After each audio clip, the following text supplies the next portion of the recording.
Kadapa corporation అంటేనే ముఖ్యంగా అందరికీ గుర్తొచ్చేది ఎమ్మెల్యేకు సీటేయరు అని చెప్పి.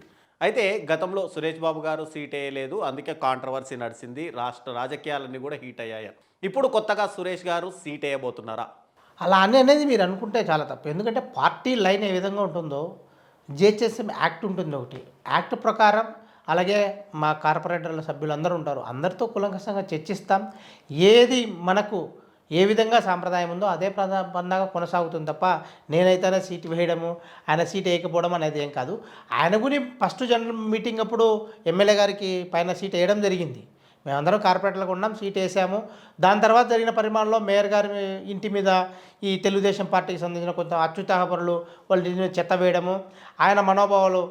ఎందుకంటే ఒక మేయర్గా ఉండి ఒక శానిటేషన్ బాగలేకుంటే నువ్వు కార్పొరేషన్లో ఇచ్చి కార్పొరేషన్ కింద డిస్కస్ చేయాలి తప్ప ఆ ఇంటి మీద చెత్త వేసేటప్పటికీ ఆయన కూడా ఆయన విచక్షణ ప్రకారం ఇది జిహెచ్ఎంసీ యాక్ట్లో లేదు. మన రాష్ట్రంలో ఎక్కడా కూడా ఎమ్మెల్యేలకు పైన చేరలేదు, కేవలం మినిస్టర్లు అయినా కూడా కిందనే కూర్చుంటారన్న ఉద్దేశంతో ఆ సీట్ తీసేయడం జరిగింది.